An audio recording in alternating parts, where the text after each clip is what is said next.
굿모닝. 반갑습니다. 배려 주무셨어요? 여러분, 모두 다 무더위에 건강하시죠? 잘 견디시죠? 네. 여러분 위해서 조금이라도 여러분 무더위를 식혀볼까 해서 아이스 커피 준비했습니다. 반갑습니다. 환영합니다. 축복합니다. 오늘도 하나님의 말씀부터 시작해볼까요? 에베소서 5장 20절. 범사에 우리 주 예수 그리스도 이름으로 항상 아버지 하나님께 감사하며, 그리고 데살로니가전서 5장 16절부터 18절. 항상 기뻐하라. 쉬지 말고 기도하라. 범사에 감사하라. 이것이 그리스도 예수 안에서 너희를 향하신 하나님의 뜻이니라. 아멘. 지난 시간에 이어서 계속해서 감사 심는 걸 나누고 잠시 복습할게요. 첫 번째, 감사함으로 역전을 이루신 하나님. 역대하 20장 기록된 하나님의 놀라운 은혜에 대해서 지난 시간에 나눴고, 너무 중요한 편이니까 여러분 가급적이면 드로어 커피타임 153회 꼭 시청하시길 여러분 강력하게 추천합니다. 그리고 그러다 보니까 하나님께 감사만 심으니까 하나님께서 첫 번째 적들을 무찌러 주어서 승리하게 하셨고, 두 번째 적들의 물건을 탈취함으로 많은 축복을 누리게 하셨고, 세 번째 이방 모든 나라가 하나님의 크심과 좋으심을 인정함으로 감히 이스라엘을 건드리지 못하고 온 나라와 민족에게 온전한 평화를 누리게 하셨어요. 와우. 그럼 어떤 상황에도 범사에 무조건 토를 달지 말고 하나님께 감사를 심었을 때 놀라운 은혜를 누린 다른 사람들이 성경에 기록되어 있나요? 당연히 있죠. 네, 나눌게요. 두 번째, 감사함으로 불순종하고 반항했던 요나를 구출하신 하나님. 하나님께서 요나에게 이스라엘의 천적인 니느웨에 가서 그들의 악독이 하나님께 상달되어서 40일 후에 니느웨가 멸망한다는 하나님의 말씀을 전하라고 하셨어요. 그런데 요나는 잘됐다. 어차피 그들은 이스라엘의 천적이니까 그들이 40일 후에 멸망하는 것이 더 좋지 않을까라고 본인 나름대로 판단해서 하나님의 명령을 어기고 니느웨를 가는 대신 다스시로, 즉 반대 방향으로 도망치자고 배를 탔어요. 그런데 하나님께서 요나가 탄배가 있는 바다에 큰 바람을 내리사 거의 침몰할 상황에서 선원들이 제회를 뽑아서 요나를 바다에 던졌고, 바다는 잠잠해졌지만 요나는 큰 물고기 뱃속에 3일 밤낮을 하나님께서 가둬 놓으셨어요. 이토록 하나님의 명령에 대놓고 불순종하고 본인의 판단으로 천적이 멸망하는 것이 더 낫다고 결정하고 반항한 요나가 큰 물고기 뱃속에서 하나님께 기도하면서 불평하는 대신 드디어 감사를 심으니까 하나님께서 물고기에 명령하셔서 요나를 구출하셨어요. 요나서 2장 9절부터 10절. 나는 감사하는 목소리로 주께 제사를 드리며 나의 서원을 주께 갚겠나이다. 구원은 여호와께 속하였나이다 하리라. 여호와께서 그 물고기에 말씀하시며 요나를 육지에 토하니라. 아멘.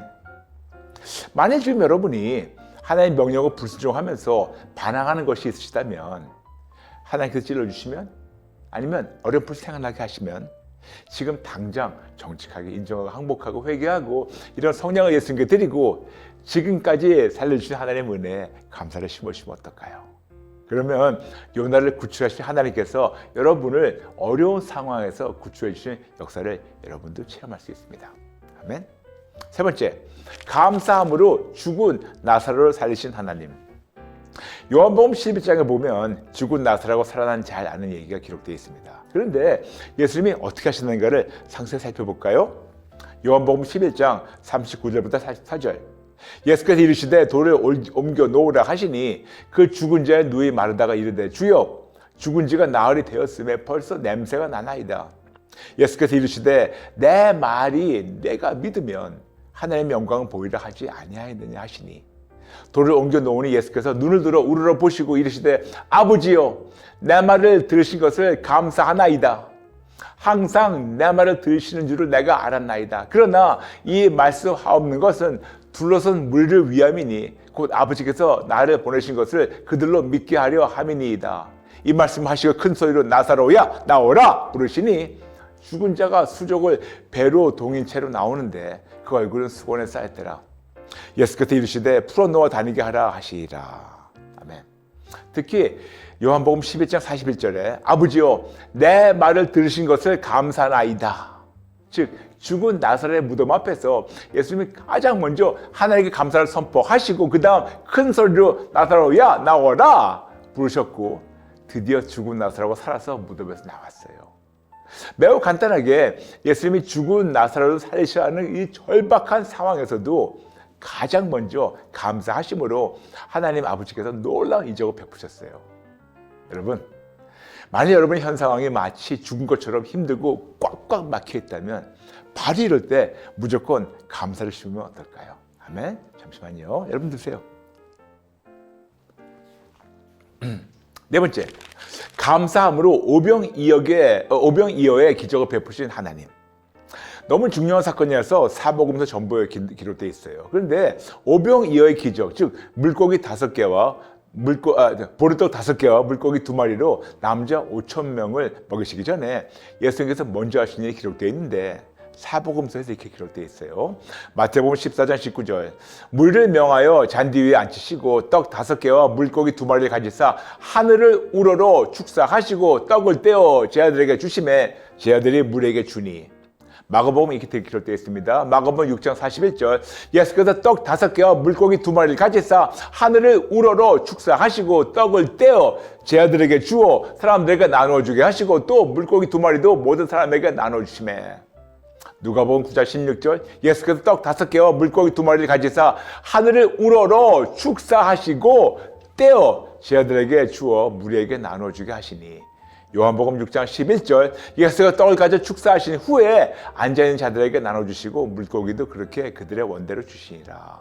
그리고 마가복음 8장 6절에서는 떡 7개와 물고기 몇 마리로 4,000명을 먹이신 이적이 기록되어 있습니다. 그런데 마태복음, 마가복음 그리고 누가복음에는 이렇게 기록되어 있어요. 하늘을 우러러 축사하시고, 그리고 요한복음에는 그냥 축사하신 후에라고 나와 있는데 축사라는 단어를 국어사전에 보면 다른 사람의 경사스러운 일에 기쁜 마음으로 인사하는 뜻의 말이나 글을 얘기하고 있어요. 그럼 예수님께서 5,000명 남자나 4,000명 사람의 배고픔을 기쁜 마음으로 인사하셨다, 그건가요?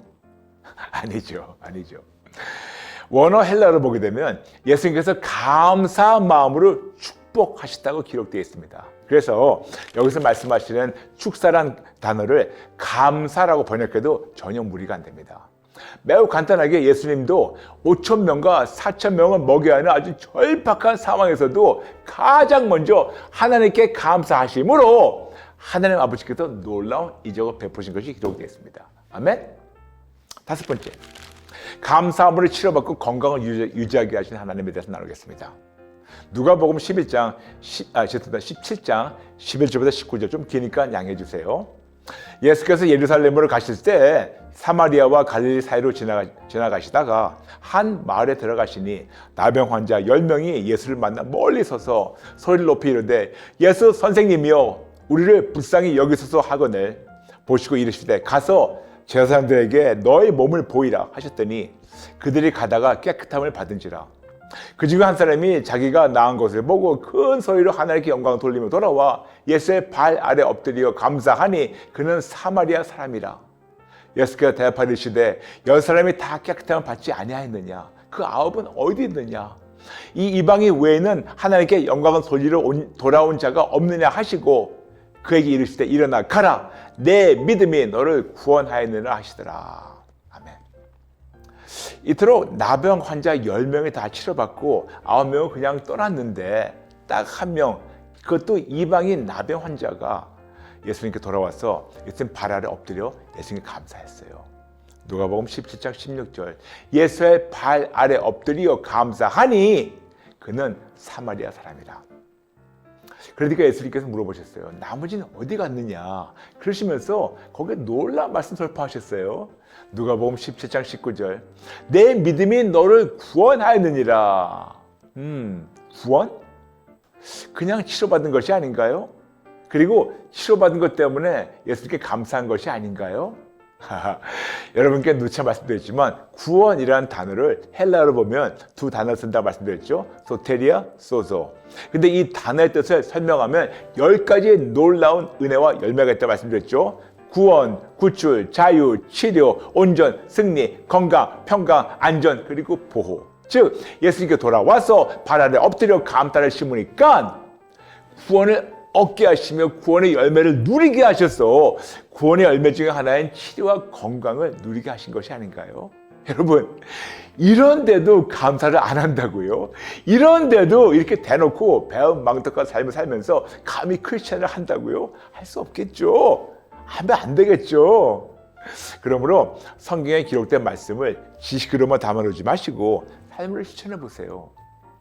하나님은 어제와 오늘과 영원토록 동일하셔서 지금도 이런 놀라운 기적과 은혜를 여러분에게 한량없이 부어주고 원하십니다. 이제 여러분 아시겠죠? 제가 왜 이토록 그냥 진짜 여러분에게 감사 심는 것을 강조하는지 이제는 아시겠죠? 이토록 성경에 감사에 대해서 기록되어 있는데 왜 하나님께 범사의 매 순간 토를 달지 말고 무조건 감사를 심어야 하나요? 하나님의 관점과 우리의 관점이 다른가요? 네, 다릅니다. 이것에 대해서는 다음 시간에 나눌게요. 오늘 마치면서 한 줄 숙제가 있어요. 오늘 편을 몇 번 더 시청하시고 많은 분들과 나눠주세요. 그리고 여러분 저와 함께 감사 노트 함께 써볼까요? 오늘 나눈 성경 구절이 꽤 많아요. 오늘 나눈 성경 구절을 다 한번 써보시고 묵상하세요. 그리고 본인 질문합니다. 나는 매 순간 어떤 상황에도 범사에 무조건 토를 달지 않고 하나님께 감사를 심고 있는가? 만약 아니라고 성령님이 찔러주시면 정직하게 인정하고 항복하고 회개하고 새롭게 시작하면서 우리 범사에 감사를 심어볼까요? 할까요? 네, 여러분 저와 함께 기도들 해주실래요? 하나님 아버지, 죄송합니다. 잘못했습니다. 머리로는 알고 있지만 삶을 실천하지 못한 것을 인정합니다. 죄송합니다. 잘못했습니다.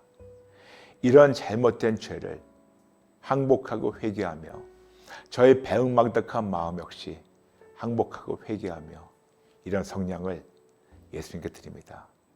죄송합니다. 잘못했습니다.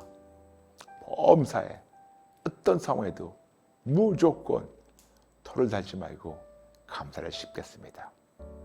예수님 도와주세요. 예수님의 이름으로 기도합니다. 아멘. 오늘 나눈 내용 중에서 궁금한 점이나 질문 있으시면 댓글 나눠주세요.